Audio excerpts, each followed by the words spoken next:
Coronavirus, la pandemia. ¿Cuáles son los síntomas? ¿Cómo se transmite? ¿Qué puedo hacer para protegerme y prevenir la propagación de la enfermedad? Nuevo padecimiento que ha encendido las alarmas de los sistemas de salud. Coronavirus, la pandemia. ¿Qué tal? ¿Cómo le va? Bienvenido a un programa más de Coronavirus, la pandemia. Le recordamos que esta es una producción de la Universidad de Guadalajara que se transmite a través de Canal 44, la señal de todos, y que llega al resto de México y América Latina gracias a la señal de las televisoras públicas que se suman a esta emisión. Saludamos, por supuesto, y con mucho gusto a nuestra audiencia en Radio Universidad de Guadalajara y les invitamos para que se pongan en contacto con nosotros a través de nuestras cuentas institucionales en Twitter y Facebook, @Canal 44 TV, o a través de WhatsApp en el 33 22 42 06 90. Hoy hablaremos de un fenómeno que se esperaba ocurriera conforme avanzara esta pandemia, no solamente en continentes como Europa o Asia, sino particularmente en América Latina, porque esta pandemia llega a este continente cuando es época o temporada de otras enfermedades que se han vuelto ya digamos recurrentes año con año. Nos referimos a la presencia de influenza H1N1, pero también a la presencia de dengue. Esta enfermedad que se ha hecho presente con mayor viralidad en varios países de Centro y Sudamérica. Así que estaremos hablando hoy de la concurrencia de estas enfermedades en medio de la pandemia de COVID-19. En América Latina y el Caribe ya se registran oleadas de casos de COVID y dengue a la vez. Esto ya lo están reportando organismos internacionales como la Cruz Roja. La Organización Panamericana de la Salud emite una alerta por dengue a Latinoamérica ante el incremento en el número de casos confirmados. El mundo ya está por alcanzar los 18 millones de personas contagiadas por COVID-19. Estados Unidos, Brasil, India y Rusia registran hoy por hoy el mayor índice de contagios, mientras que Estados Unidos, Brasil y México son ahora los 3 países con mayor número de muertes según las estadísticas internacionales. Así que de todo esto y más estaremos hablando a lo largo de la siguiente hora. Le invitamos, por supuesto, para que se quede con nosotros. Iniciamos con nuestra pieza introductoria. Nuestra compañera Isaura López Villalobos nos la presenta. En el 8º mes del año comienzan a sentirse los estragos de las enfermedades emergentes. Hoy el mundo se horroriza por los efectos catastróficos que está dejando la pandemia COVID-19. 18 millones de personas dan cuenta de la dura situación por la que pasaron: tos, fiebre, dificultad para respirar, para percibir los olores y percepción de sabores y dolor de cabeza intenso. Sin embargo, a 687,000 personas les arrebató el respiro. Vivieron días y semanas de agonía. Esta devastadora pandemia, ya iniciando el 8º mes del año, arrastra con todo. Se devora al mundo en un abrir y cerrar de ojos, siendo más terrible con América Latina y el Caribe, donde convergen estilos de vida y un medio ambiente crítico. Los países se enfrentan a un sinnúmero de problemas: deforestación, contaminación del suelo y del aire, deterioro de sus ciudades, cambio climático, mal manejo de residuos y desechos sólidos, aumento poblacional y poca conciencia ambiental. Un caldo de cultivo que, con la llegada de un virus, el panorama se vuelve crítico. En Coronavirus, la pandemia, se advertía sobre los efectos que podría ocasionar la COVID-19 en la población y la alta probabilidad de que una persona cursara de manera simultánea COVID-19 y dengue. El riesgo en verano es que un porcentaje alto de la población curse las 2 enfermedades a la vez. América es una de las regiones más golpeadas por el vector Aedes aegypti, transmisor de la enfermedad de dengue. En el último reporte de julio de este año, la Organización Panamericana de la Salud advierte que 5 de los 7 países de la subregión Istmo Centroamericano, como son Costa Rica, El Salvador, Guatemala, Honduras y Panamá, y México, se encuentran entre los países que han reportado más casos acumulados de COVID-19. Y en dengue, Belice, Costa Rica y México. Con la pandemia COVID-19, señala la OPS, del potencial incremento estacional de casos de dengue en los países endémicos, representa un gran desafío tanto para la población como para las autoridades del sector salud, que tendrán que responder a emergencias concomitantes. En México ya se han identificado y diagnosticado con COVID-19 y dengue a la vez, una situación crítica de riesgo. Su evolución es drástica en unas cuantas horas. El mundo entra a una etapa crítica de sindemia. La prevención y el cuidado en la salud está en manos de todas y todos. Informó Isaura López Villalobos. Sindemia es el término con el que se conoce a la concurrencia de dos o más padecimientos. De esto, por supuesto, estaremos hablando a lo largo de este espacio. Antes, vamos a la sede de la Organización Mundial de la Salud en Ginebra, Suiza. Nuestra compañera Raquel Zinca, corresponsal de la agencia EFE, nos presenta el informe. Hola, ¿qué tal? Buenos días, Belén. Buenos días a todo el auditorio de Canal 44. Los casos de coronavirus ascienden en el mundo a 17,89 millones. En la última jornada aumentaron en 228.000. Respecto a la cifra de fallecidos, ha superado ya los 686.000, lo que representa 5.251 más en las últimas 24 horas. Todos estos datos corresponden al recuento oficial que ofrece a diario la Organización Mundial de la Salud. Por zonas geográficas no hay cambios, destacamos dos. Las Américas de norte a sur suman 9,63 millones de casos y Europa registra hasta el momento 3,37 millones. El país más afectado sigue siendo Estados Unidos, tanto en positivos, 4,5 millones, como en fallecidos, con 153.700. Le sigue Brasil con 2,70 millones de casos y más de 93.500 decesos. Y una novedad, un quinto país latinoamericano ha entrado en la lista de los 12 países más afectados del planeta. Se trata de Colombia. Acumula ya 306.181 personas infectadas y 10.330 decesos. Ya saben que está en esta lista también México, Perú y Chile. Y hablamos en este punto de otras zonas del planeta. En Australia, por ejemplo, la ciudad de Melbourne, epicentro de la segunda ola de contagios, ha vivido su primera jornada de toque de queda nocturno, una medida impuesta para combatir el virus que no tiene precedentes en el país. Es la capital del estado de Victoria y con 5 millones de habitantes fue reconfinada el pasado 9 de julio para intentar controlar la propagación del coronavirus. En las últimas 5 semanas, unas 9.000 personas se han infectado tras aparentes fallos de seguridad en la cuarentena de los viajeros internacionales. Como saben, la pandemia está afectando de manera especial al sector turístico en todo el mundo. Hoy, por ejemplo, hemos sabido que la entrada de turistas extranjeros en España descendió un 97,7% en junio en comparación con el mismo mes de 2019. El gasto bajó un 98,6% hasta los 133 millones de euros. Reportó desde Europa Raquel Zinca para el programa Coronavirus, la pandemia. Vaya situación por la que atraviesa el mundo. Territorios donde se creía controlada la pandemia, están surgiendo algunos rebrotes, está dando marcha atrás en el desconfinamiento y bueno, pues ya lo escuchaba usted también, países que poco a poco se suman a esta situación delicada, en el caso de Colombia, un país sudamericano. Saludamos como todos los días y me da mucho gusto darle la bienvenida después de unos poquitos días de descanso al doctor Héctor Raúl Pérez Gómez, infectólogo. Doctor, bienvenido de nueva cuenta. Muchas gracias, Belén. Buen día. Qué gusto estar aquí. Gracias, doctor. Decíamos un descanso para ir a descansar en casa, pero el simple cambio de rutina ya ayuda. Claro, y además leer un poco, en fin, estar sin correr, ¿no? Exacto. Eso ayuda mucho. Así es. Doctor, antes de entrar propiamente al tema que hoy nos ocupa, me parece que es interesante retomar algunos temas de actualidad. En el caso específico de México, que se acaba de anunciar hace un par de horas, el reinicio de las actividades escolares para el próximo 24 de agosto. Sin embargo, será un regreso a clases virtual. No habrá regreso a clases a las aulas propiamente hasta que, lo han dicho las autoridades, el semáforo esté en color verde. Una decisión que de nueva cuenta pues preocupa a muchos, sobre todo a los padres de familia, que claro, algunos de ellos han regresado ya a trabajar, vale la pena mencionar.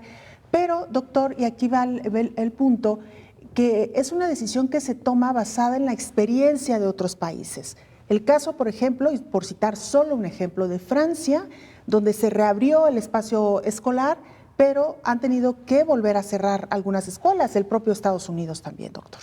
Efectivamente, Belén, creo que lo veíamos venir, una decisión de esa naturaleza. No están dadas las condiciones para que se reanuden los cursos escolares de forma presencial a ningún nivel escolar, y por ese motivo creo que es una buena decisión.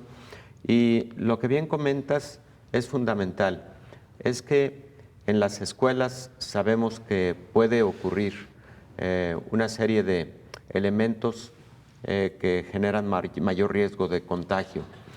Tan solo el número de alumnos en un espacio cerrado, en un aula de clase, pues eso puede significar un alto riesgo. Y por otro lado, recordar que en los niños, adolescentes y jóvenes, la proporción de pacientes asintomáticos es mayor. Esto puede significar que aún con la presencia de filtros sanitarios pueda ocurrir el riesgo de contagio, ¿no? Por supuesto son importantes los filtros sanitarios, pero ante este fenómeno que hemos venido observando con COVID, de que este grupo de la población puede tener más proporción de casos asintomáticos, eso genera mayor incertidumbre con reanudar actividades de forma presencial en las escuelas, pero sobre todo estando México aún en una fase ascendente de la curva, porque no podemos negar que estamos todavía en una fase ascendente, lamentablemente. La semana pasada volvió a ocurrir un nivel récord en el número de contagios en un día, que rebasó 8,000 en 24 horas, ¿no? Entonces, pues creo que no están dadas las condiciones. Yo la verdad es que aplaudo esa decisión, aunque sé lo que genera en la dinámica familiar. Los padres ya están trabajando, los hijos van a tener que quedarse en casa para entrar a través de sistemas virtuales o para escuchar y participar en lo posible en las clases que se brinden a través de sistemas televisivos, que tengo entendido que ha habido convenios ya con sistemas televisivos para que pueda ocurrir clases a través de este medio. Sí, una alianza que se ha anunciado también esta mañana, doctor, en el que las televisoras privadas, 4 de ellas se están sumando precisamente a esta cruzada por la educación.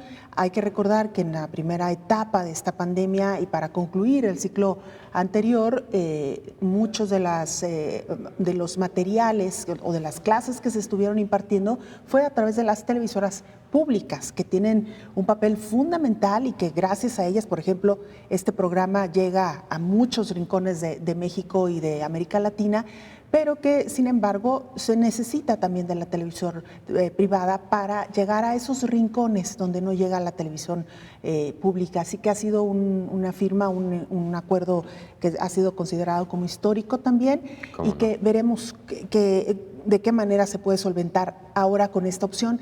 Y también un dato interesante, doctor, aquellos sitios a donde no llegue la televisión, donde no llegue el internet, estará siempre presente la radio, que también a través de la radio se estarán transmitiendo algunos contenidos. Así que, bueno, pues es todo un tema de las clases, así que no queríamos dejarlo pasar, doctor, por lo menos tocar base, y sin duda alguna será uno de los temas que estaremos abordando en los siguientes programas. Mientras tanto, vamos a hacer una pausa. El tema que hoy nos ocupa, por demás interesante, la sindemia en medio de COVID-19. Con esto volvemos.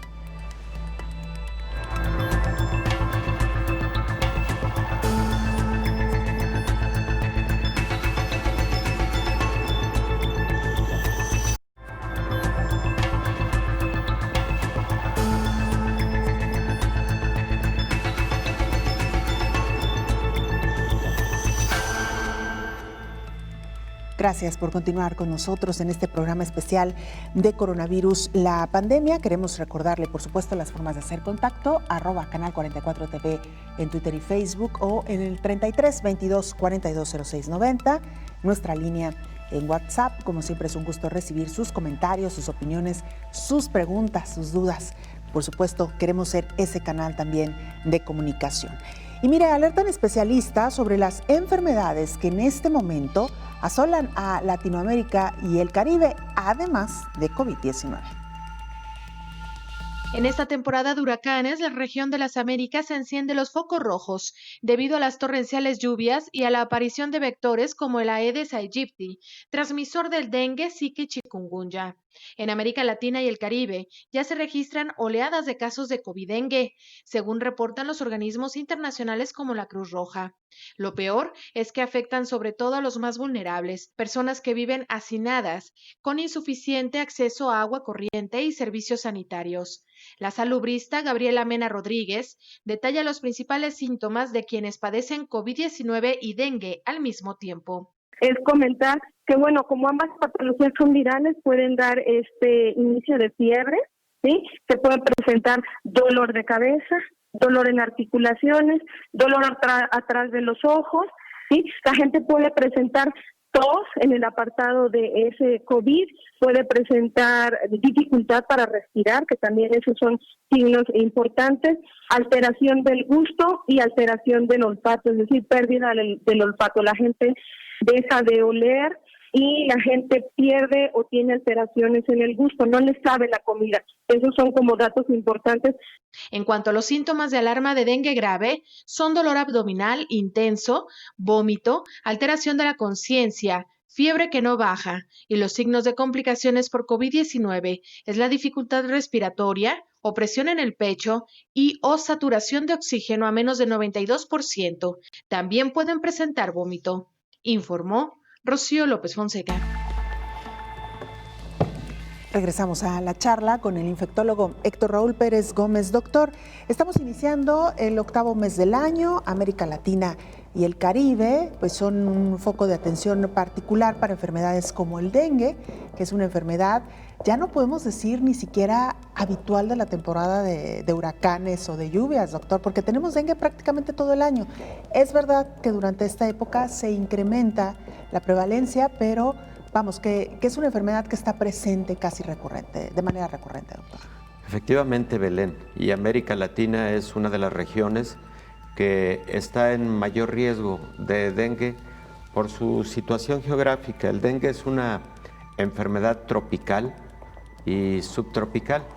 Lo anterior significa que entre los trópicos existen condiciones de temperatura y humedad para que se presenten este tipo de enfermedades, y esto es en toda la franja del globo terráqueo en la que estos aspectos climáticos permiten la reproducción de vectores conocidos como artrópodos, los cuales son la principal forma de transmisión de esta enfermedad, y de algunas otras como chikungunya o como zika, que también son enfermedades transmitidas por vectores. De hecho, el mismo vector que transmite el dengue puede transmitir dengue, chikungunya, puede transmitir fiebre amarilla, por ejemplo, y las condiciones que se están presentando ahora efectivamente en el que están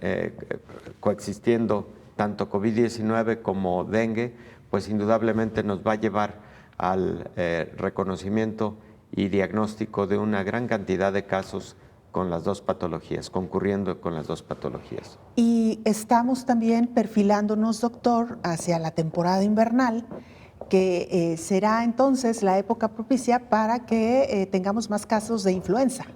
Efectivamente, Belén, y puede darse el caso entonces de la coexistencia de 3 patologías.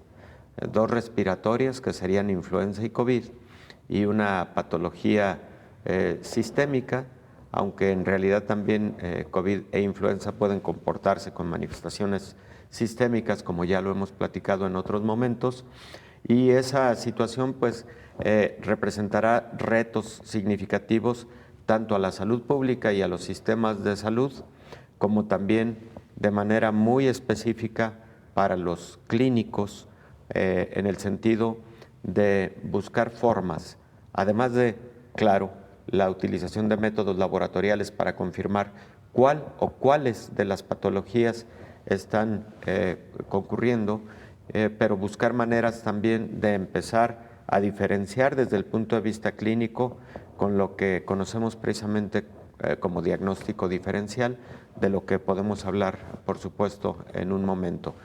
¿Qué signos y síntomas podrían ser más específicos o al menos con mayor presentación en una u otra patología? Eso es algo que también el clínico debe tener perfectamente claro para conducir ese juicio diagnóstico y para conducir la petición de exámenes de laboratorio para confirmar alguna de las dos o las dos patologías. Doctor, que lo hablábamos también en alguno de los programas, el reto que esto implica para los médicos, el poder identificar entre uno y otro padecimiento, e incluso para poder identificar que tiene ambos o hasta 3 padecimientos que puede ocurrir eventualmente. Lo hablábamos hace algunos meses de manera hipotética, pero hoy ya se están registrando estos casos, ya son una realidad. Hay personas que están diagnosticadas con COVID-19 a la par que han enfermado por dengue. Y le quisiera preguntar, además, en su experiencia, doctor, ¿cuál ha sido el comportamiento de estos pacientes y qué es lo que se ha descubierto en la convivencia de estas dos enfermedades? Afortunadamente, Belén, no parecen estarse comportando por ahora con mayor gravedad cuando tienen coexistencia. Sin embargo, las casuísticas son pequeñas aún. Cuando exista una casuística mayor, seguramente podremos saber si existe mayor riesgo de gravedad en relación a una u otra, porque los pacientes, al final de cuentas, tienen una respuesta inmune que va a responder a 2 patógenos, y esa respuesta inmune efectivamente podría ser exagerada, podría transitar hacia el otro polo que conocemos como el de la tormenta de citocinas, y al ocurrir puede entonces haber mayor gravedad en un caso de coexistencia de las 2 patologías. Esa es una hipótesis por ahora. Sin embargo, las casuísticas que tenemos a este momento son muy pequeñas y todavía no nos marcan pauta respecto de qué tan grave se va a presentar un paciente cuando coexisten las 2 enfermedades. Lo que sí vale la pena comentar es lo siguiente. En el caso de dengue afecta alrededor de 50 millones de personas en el mundo año con año. Es una patología, le llamamos endémica, y a diferencia de lo epidémico y de lo pandémico, le llamamos endémico porque, tú lo decías perfectamente bien, existen épocas del año de mayor número de casos casi en los mismos países en que se ha presentado a lo largo de las últimas décadas. Eso es una endemia. La recurrencia de una enfermedad infecciosa conocida de forma cíclica, de acuerdo a condiciones climáticas, etcétera, en una misma o una serie de mismas regiones geográficas. Entonces, el dengue es una enfermedad endémica. La coexistencia con COVID nos da entonces la definición de que está ocurriendo una sindemia, que es la conjunción efectivamente de 2 o más patologías con presentación endémica, epidémica o pandémica. Ese es el caso con dengue y COVID-19. Y por otro lado, cuando hablábamos de los retos clínicos y la gravedad con que se pueden presentar los pacientes, tan solo con dengue, sin poner todavía el ingrediente COVID-19, tan solo con dengue, las personas que han padecido dengue previamente tienen mayor riesgo de tener un dengue de gravedad un dengue incluso hemorrágico ante un nuevo episodio. El motivo es, queda una memoria inmunológica a partir del primer episodio o los episodios previos de dengue. Y la nueva aparición de un cuadro infeccioso por dengue despierta de nueva cuenta a esa memoria inmunológica. Es una memoria inmunológica que frecuentemente despierta con mucha intensidad, hace el viraje hasta un proceso inflamatorio severo por citocinas, como antes lo habíamos comentado, y además se activan factores que causan mayor permeabilidad de los vasos sanguíneos. Ese paciente puede entonces fugar líquidos de sus vasos sanguíneos, sufrir hipotensión arterial severa, puede sufrir trombocitopenia y hemorragias, y esos casos conocidos como dengue grave son los casos que más nos preocupan porque, insisto, son los que tienen que ir al hospital y son los casos con mayor riesgo de letalidad. Doctor, vamos a regresar con más del tema. Vamos a ir a una pausa, pero antes le presentamos la siguiente información. Estados Unidos y la Unión Europea están invirtiendo ya para tener acceso a los primeros biológicos que se confirme funcionan para generar inmunidad por COVID-19. En menos de 8 meses de la pandemia, hay 20 vacunas que comenzaron sus ensayos clínicos en humanos. En tanto, hay más de 200 vacunas candidatas contra la COVID-19 en desarrollo, informó el director de la Organización Mundial de la Salud, Tedros Adhanom Ghebreyesus. El trabajo con la vacuna incluye 4 elementos críticos, dijo. El primero es aprovechar una amplia coalición mundial para desarrollar y evaluar vacunas candidatas de la manera más rápida y segura posible. El segundo consiste en mapear las vacunas candidatas y su progreso en todo el mundo. El tercero es definir las características deseadas de vacunas seguras y efectivas. Y el cuarto es coordinar ensayos clínicos en todo el mundo. Mientras tanto, el presidente de Estados Unidos, Donald Trump, invertirá hasta $2.1 mil millones en el desarrollo de la vacuna de Sanofi. De esta forma garantiza el acceso a 600 millones de dosis. Al igual que la Unión Americana, la Comisión Europea acordó con Sanofi el acceso a 300 millones de dosis en la región. Por otra parte, México anunció la incorporación a la fase 3 de los ensayos clínicos de la firma Sanofi. Con las pruebas del país tendría el acceso temprano a la vacuna resultante, informó el secretario de Relaciones Exteriores, Marcelo Ebrard. El presidente de México, Andrés Manuel López Obrador, firmó un convenio con la OMS y la Organización de las Naciones Unidas para adquirir medicamentos y vacunas con el fin de acceder a un mejor precio, informó Elizabeth Ortiz. Hacemos una pausa, regresamos con más.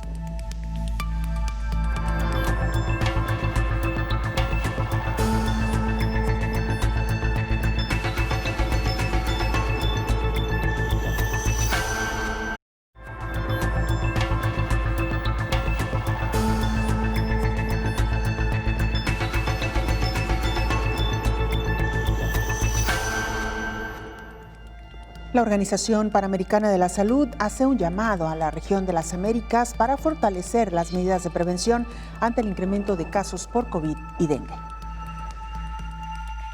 La Organización Panamericana de la Salud emitió una alerta epidemiológica de dengue en el contexto de COVID-19 la semana pasada. Justo en varios países y territorios del Caribe y América Central, inició la temporada de mayor circulación de dengue en el contexto de la intensa transmisión de SARS-CoV-2 en las Américas. Por ello, el organismo hizo un llamado a los Estados miembros para fortalecer la vigilancia, diagnóstico y tratamiento, pero además realizar una expansión de los servicios de atención primaria y especializada. El potencial incremento estacional de casos de dengue en los países endémicos representa un gran desafío tanto para la población como para los prestadores de servicios de salud. Entre los factores que podrían influir en la respuesta de los países están una posible subnotificación de casos de dengue debido al agotamiento de los servicios de salud o porque los pacientes prefieren no acudir a los servicios de salud, consulta tardía de los casos de dengue con signos de alarma a causa de las medidas de confinamiento impuestas como respuesta a la pandemia de COVID-19 o el temor de la población a exponerse a casos de COVID-19 en los servicios de salud. Orientación de los servicios de salud a la respuesta a COVID-19. Interrupción de las actividades de fumigación. Limitación en el número de profesionales de la salud con experiencia en el manejo de casos de dengue y COVID-19. Agotamiento de camas de atención especializada. Sobrecarga de los laboratorios para la confirmación de casos graves y la falta de insumos para la vigilancia virológica. En las Américas ya suman 1.870.000 casos de dengue, de los cuales 840.003 fueron confirmados y suman ya 679 muertes, informó Elizabeth Ortiz.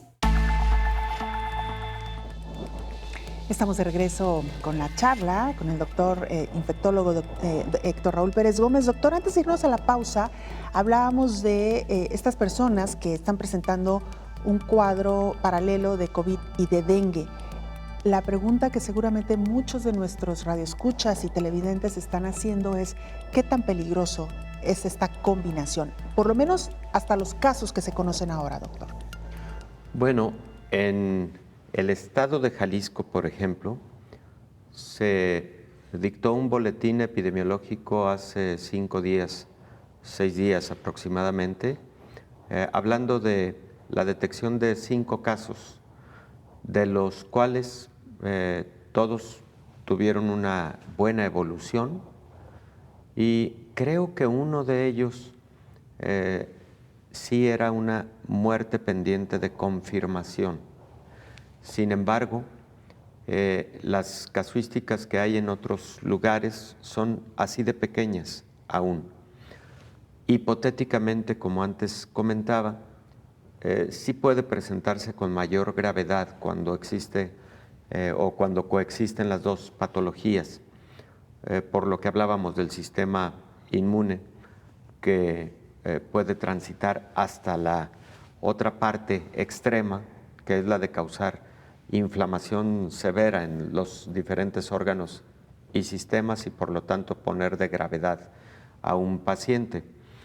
También decíamos que cuando existe un episodio previo de dengue, cuando hace 1 año o 2 años una persona ya tuvo dengue, un nuevo episodio puede representar mayor riesgo de gravedad. Pero también hay otro ingrediente en este asunto, Belén, porque depende del serotipo implicado por dengue.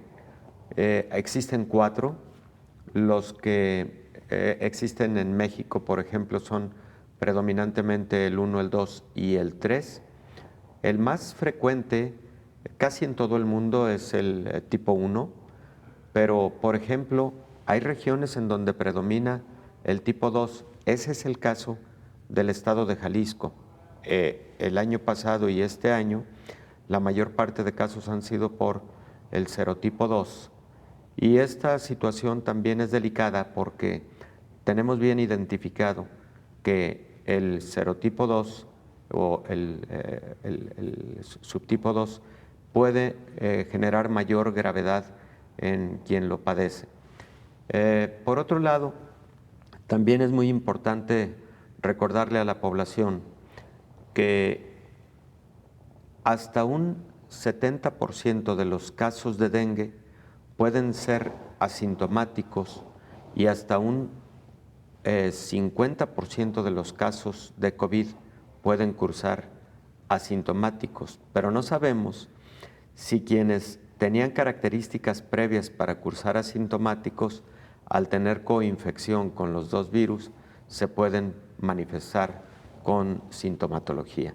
Todo eso lo vamos a conocer conforme pasan los meses. Digo, ojalá y no ocurriera la concurrencia de las 2 patologías, pero la realidad es que sí va a ocurrir y que lo vamos a ir reconociendo a lo largo de las próximas semanas y a lo largo de los próximos meses.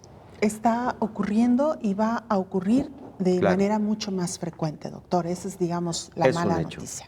Claro. Ahora, doctor, hemos hablado en reiteradas ocasiones también en este espacio sobre lo que podemos hacer como individuos para protegernos, más allá de las políticas públicas que cada país dicte, más allá del sistema sanitario que cada país tenga. En este caso estamos hablando de COVID-19 y estamos hablando de dengue. En COVID-19 hemos hablado ya cuáles son esas medidas que podemos tomar. En el caso de dengue, ¿cómo podemos autoprotegernos, doctor? Bueno, primero recordemos que esta es una enfermedad transmitida por un vector, por dos vectores, pero el primario es Aedes aegypti, existe un vector secundario que se llama Aedes albopictus.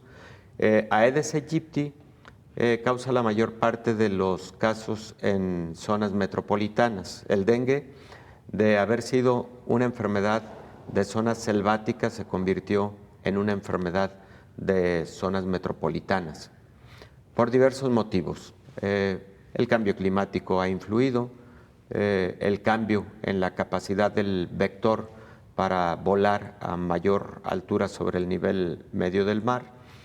Todo eso ha generado que el dengue se concentre en las grandes metrópolis ya. Entonces, de las grandes metrópolis, las zonas, las áreas en donde existen condiciones para el crecimiento y reproducción de este vector, que son precisamente en donde se acumulan charcos, en donde hay condiciones sanitarias deficientes. Todas esas son condiciones para que se reproduzca Aedes aegypti, y uno de los espacios en donde más se reproduce pues es en los espacios intradomiciliarios. Hay que decirlo con esa claridad, porque al interior de nuestras casas frecuentemente tenemos cacharros en las azoteas que pueden acumular agua, en donde un huevecillo, incluso que ha estado ahí durante meses, al entrar en contacto con la humedad, eclosiona y da origen al ciclo vital del vector hasta que este vector aparece en su forma adulta. La parte fundamental para el control de dengue es precisamente el control de la reproducción del vector, el evitar la reproducción del vector. Entonces, las tareas deben iniciar desde nuestra propia casa, eliminando cacharros y eliminando todo aquello que sabemos que va a acumular agua. Segundo, en aquellos recipientes que han estado ahí durante algún tiempo, no solamente hay que eliminar el agua que han acumulado, sino también limpiar las paredes de ese contenedor, porque los huevecillos pueden estar adheridos a la pared y, como antes señalé, pueden tener una supervivencia prolongada, incluso de meses. Tercero, hay que taparlos. Frecuentemente vemos tinacos que están destapados y eso es un sitio de reproducción del vector. Por supuesto, las actividades de saneamiento a través de los servicios públicos de las municipalidades, ayuntamientos, etcétera, son fundamentales, porque también si tenemos calles con baches, etcétera, eso son pequeños charcos en donde se puede reproducir el vector. En una simple tapa de refresco se puede reproducir también el vector. Entonces, la limpieza, los servicios públicos son fundamentales.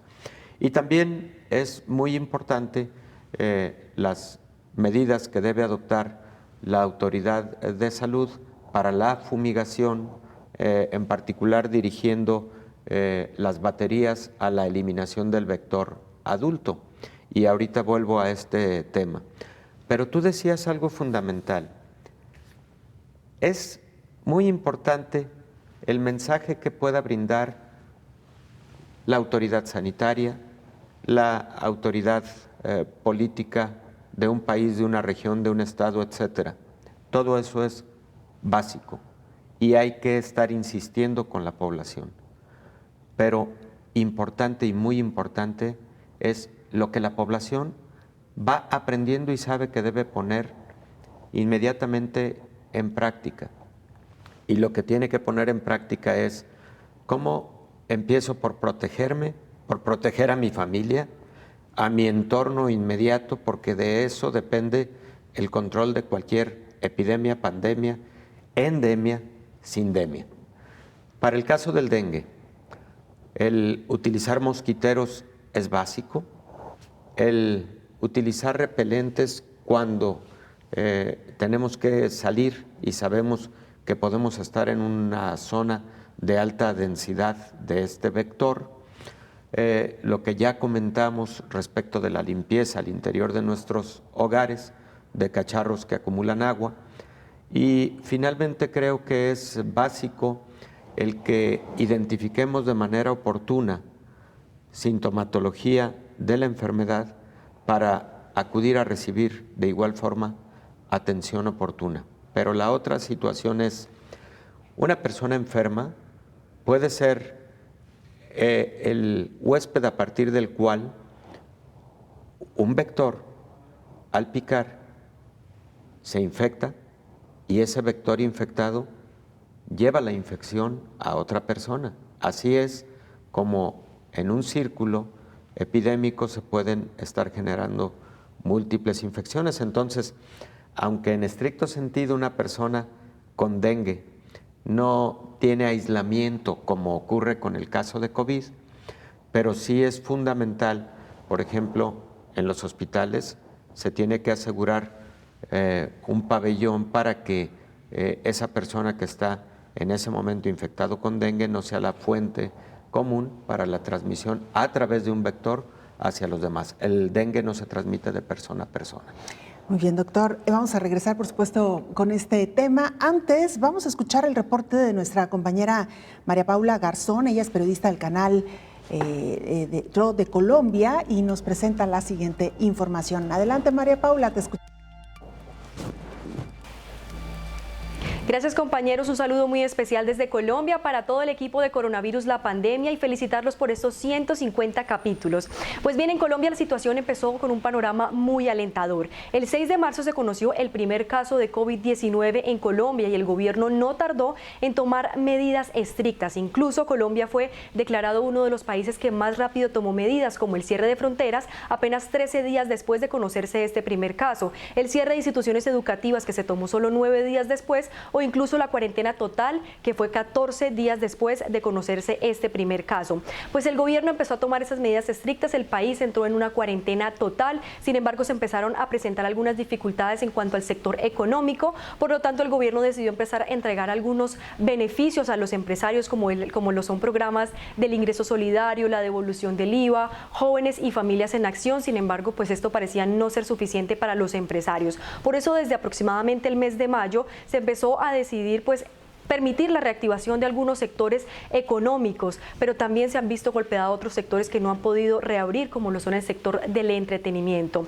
En este momento, pues lo que más le preocupa a las autoridades es que hace aproximadamente un mes el panorama empezó a cambiar por completo. Veníamos de conocerse casos cerca de 500 o 1000 casos diarios, en este momento se están conociendo 8000 casos diarios, un poco más de 8000. Por eso las autoridades están preocupadas porque el sistema de salud colombiano pues no puede soportar esta cantidad de casos positivos y más en personas de la tercera edad. Es toda la información que tenemos por el momento. Les mandamos un saludo desde Santander, Colombia. Este fue un informe de María Paula Garzón desde el canal TRO. Muchas gracias, María Paula Garzón, por esta información. Hacemos una pausa, regresamos ya para entrar a la recta final de este programa especial Coronavirus La Pandemia.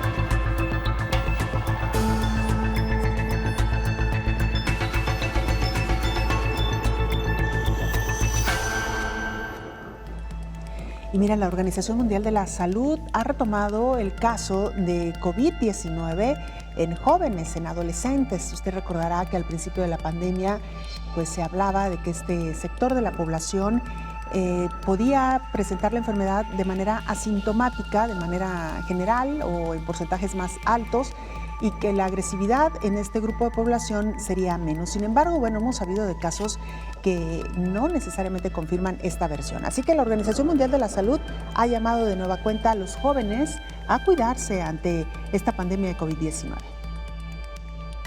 Los picos de casos de COVID-19 en algunos países están siendo impulsados en gran parte por personas jóvenes que bajan la guardia, reprochó la Organización Mundial de la Salud. Reiteró que los jóvenes no son invencibles, también se pueden infectar, transmitir el virus y morir. Reconoció que ha sido difícil hacer entender a la juventud los riesgos al contagiarse, ya que según los expertos, las secuelas son más graves de lo que se piensa. Habla el director de emergencias de la OMS, Michael Ryan. COVID-19 causes El COVID-19 causa una enfermedad inflamatoria en los pulmones, pero está demostrado que este proceso se extiende al sistema cardiovascular, a la sangre, al corazón, potencialmente a otros órganos. Entonces, en muchos casos, aunque esta enfermedad pueda ser leve, puede afectar varios órganos y aún no sabemos cuáles son los impactos a largo plazo de esto. Explicó que los científicos que elaboran un estudio reciente en Frankfurt, Alemania, realizaron resonancias magnéticas al corazón de varios pacientes de COVID-19 que se recuperaron y nunca tuvieron que ser internados en un hospital, y hallaron grandes cambios inflamatorios en el músculo cardíaco. El experto indicó que la inflamación es la reacción del cuerpo contra la presencia del virus, pero puede ser dañina, y en el caso del sistema cardiovascular, llegar a acelerar condiciones crónicas del corazón en los jóvenes que las iban a desarrollar mucho tiempo después. La verdad, no sabemos cuáles son las consecuencias a largo plazo. ¿Para qué arriesgarse? Es muy importante que tomemos esas opciones en cuenta y protejamos nuestra salud. Por supuesto, también queremos que la gente sea altruista y proteja a los demás, pero también se trata de estar seguros. Sea inteligente, no tome riesgos que no puede cuantificar, y estos riesgos ahora mismo no se pueden cuantificar. Añadió que aunque la OMS espera que aquellos recuperados lo hagan completamente, hay personas que ya están reportando problemas para tolerar el ejercicio y respirar, informó Rocío López Fonseca. Vamos ahora a Nueva York. Nuestro compañero corresponsal de la agencia EFE y colaborador de este espacio, Jairo Mejía, nos informa. Hola, ¿qué tal? Buenos días, Belén. Buenos días a todo el auditorio de Canal 44. A comienzos de marzo, la vida en Nueva York proseguía como siempre. La ciudad era un hervidero de turistas, oficinistas y de ruidos. El primer caso del nuevo coronavirus confirmado fue de una mujer que viajó a Irán, aunque fue el segundo, el de un abogado que trabajaba cerca de la estación de Grand Central, el que comenzó a levantar las alarmas, pues nadie sabía dónde se había contagiado. En un solo mes, las infecciones locales pasaron a crecer a un ritmo de 9.000 diarias y la ciudad se convirtió en tiempo récord en el centro mundial de la pandemia del COVID-19. El gobernador del estado, Andrew Cuomo, ordenó el cierre de los negocios y oficinas y Nueva York dejó de ser la ciudad que nunca duerme. A mediados de abril morían en los centros hospitalarios de la ciudad unas 700 personas diarias. Los nosocomios desbordados tuvieron que recurrir a morgues móviles con camiones refrigerados, las funerarias pedían auxilio para atender la avalancha y la ciudad tuvo que habilitar fosas comunes en una isla, utilizada como cementerio público. Solo a finales de mayo, Nueva York comenzó lentamente a despertar de su pesadilla y a salir tímidamente al registrar una reducción de las hospitalizaciones y las muertes. Desde entonces, la ciudad ha pasado por una montaña rusa de emociones. La vida ha vuelto a las calles, las oficinas comienzan a reabrir, el buen tiempo ha dado un respiro para disfrutar al aire libre, pero a la par la criminalidad se ha disparado, miles de negocios han caído en la bancarrota y la ciudad, que nunca duerme, lo es ahora por el descontrol en algunos de sus barrios. No obstante, todos esperan que Nueva York, que siempre ha resurgido de sus cenizas, vuelva una vez más a ser la capital del mundo y de la modernidad. Informa desde Nueva York para el programa de coronavirus La Pandemia, Jairo Mejía. Muchas gracias, Jairo, por este reporte. Doctor Héctor Raúl Pérez Gómez, regresamos a nuestra charla. Hoy, para quienes nos acaban de sintonizar, estamos hablando de este fenómeno que se conoce como sindemia, cuando concurren en tiempo y espacio dos o más enfermedades o padecimientos. En este caso estamos hablando de COVID en su combinación con dengue, porque es justo por esta etapa por la que está transitando el continente americano, la época, la temporada donde se incrementan los números o los casos de dengue. Doctor, ¿cómo saber diferenciar entre un padecimiento y otro? Porque sabemos que comparten síntomas, doctor. Claro. Decía que ese va a ser uno de los grandes retos para los clínicos. Afortunadamente tenemos pruebas de laboratorio para confirmar el o los diagnósticos, pero el clínico siempre debe iniciar por lo número uno, que es establecer un diagnóstico probable a partir de la historia clínica de un paciente. Número 1, hay que recordar que hay signos y síntomas similares para las dos patologías. Por ejemplo, cefalea y fiebre puede presentarse tanto en COVID como en dengue. Tos es mucho más frecuente en COVID que en dengue, y ese puede ser un primer diferenciador. Dolores articulares y musculares son mucho más intensos en dengue que en COVID. De hecho, al dengue se le ha dicho o llamado comúnmente como enfermedad quebrantahuesos. El dolor retroocular, la sensación de que tenemos mucha pesantez detrás de los ojos, se presenta más con el dengue que con COVID-19. Pero, por ejemplo, hay dos síntomas mucho más frecuentes en COVID, casi ausentes en dengue, que son la anosmia y la agüesia, la dificultad para percibir olores y sabores, más frecuente en COVID que en dengue. Las manifestaciones en la piel son más frecuentes en dengue que en COVID. Sí se presentan en las dos patologías, sin embargo, hay algo muy peculiar en dengue. Un eritema o un, llamémosle salpullido, para decirlo de forma coloquial, en la piel, que habitualmente es de color muy rojo, que frecuentemente se asocia a prurito, a comezón, y que habitualmente no vemos algo similar en COVID-19. Vemos otro tipo de manifestaciones dermatológicas, pero además en ese eritema que se presenta frecuentemente en dengue, cuando presionamos con nuestra palma de la mano, queda como dibujada la palma de la mano sobre ese eritema. Ese tipo de pacientes son pacientes que, cuidado, pueden estar evolucionando a una forma grave del dengue, porque ese signo puede estar manifestando el que existe fuga vascular. Me parece que, el dolor abdominal, diarrea, náuseas y vómito son más frecuentes en COVID-19, pero cuando se presentan en dengue pueden ser indicadores de que el paciente está evolucionando a la forma grave de dengue conocida como dengue hemorrágico. Entonces se puede presentar en las dos patologías, pero en el caso de dengue es muy orientador a que está evolucionando a dengue hemorrágico. Creo que esas serían las principales diferencias en cuanto a sintomatología, pero cuando existe, por ejemplo, afectación al sistema cardiovascular, estamos más probablemente frente a COVID-19, como lo escuchábamos en una de las cápsulas informativas hace un momento, de afectación al corazón, sobre todo en la modalidad de miocarditis o pericarditis, más frecuente en COVID que en dengue. Tenemos exámenes de laboratorio, ya el clínico, en base a esta diferenciación, habrá de solicitar las pruebas correspondientes para el diagnóstico definitivo.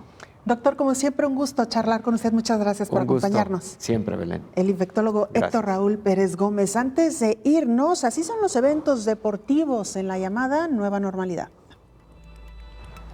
Ir a ver un acontecimiento deportivo se ve así. Controles de temperatura, mascarillas y hasta un túnel de desinfección. El túnel rocía una neblina que supuestamente mata el virus en ropa y calzado. Es la primera vez desde el comienzo de la pandemia que se permite un pequeño grupo de espectadores en una competición deportiva en Alemania. Es un poco raro, pero ya estamos acostumbrados. Llevamos 4 meses así que no pasa nada por llevar mascarilla. Lo bueno del tenis es que casi siempre se juega al aire libre. Es necesario para mi seguridad y la de los demás. En las tribunas se cumple el distanciamiento social. No puede haber más de 800 personas. En unas gradas con capacidad para 5.000. En la cancha, los recogepelotas usan mascarilla y guantes y no hay juez de línea.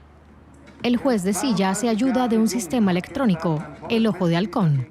Estamos haciendo todo lo posible para garantizar la seguridad de jugadores y organizadores. El austriaco Dominic Thiem es el mejor situado en el ranking masculino. El fin de semana les hicieron la prueba del coronavirus a él y a otros tenistas. Se alojan en una burbuja higiénica y tienen transporte privado del hotel al estadio para los partidos y entrenamientos. Por lo que respecta a la seguridad, las medidas aquí son perfectas. Medidas a años luz de estas imágenes, jugadores, incluido Thiem, festejando en el reciente Adria Tour, organizado por el número 1 del tenis, Novak Djokovic. Algunos participantes contrajeron el coronavirus allí. Todos cometimos errores, pero ni Novak ni el resto de nosotros cometimos ningún crimen. Eso también hay que decirlo. Si aprendemos de los errores y lo hicimos, todo está bien. Tenemos que ir con cuidado. Bárbara Ritna considera que es una oportunidad para que el tenis recupere su reputación. Tenemos que demostrar a la familia del tenis que podemos, que somos capaces de asumir la responsabilidad, que encontramos la manera de jugar. Podríamos ser un modelo a seguir a futuro, incluso para los torneos estadounidenses. Eso ha funcionado bien. Puede que la ducha higiénica sea la clave para que pueda haber espectadores. Delegados de otros torneos han venido para ver qué pueden aprender. Muchos tenistas dudan aún de participar en el Abierto de Estados Unidos en agosto. Puede que la experiencia aquí en Berlín les convenza de que es posible participar en condiciones de seguridad. De esta manera llegamos al final de este espacio. Gracias por habernos acompañado. Le invitamos para que nos sintonice en la siguiente emisión. Hasta entonces. Coronavirus, la pandemia.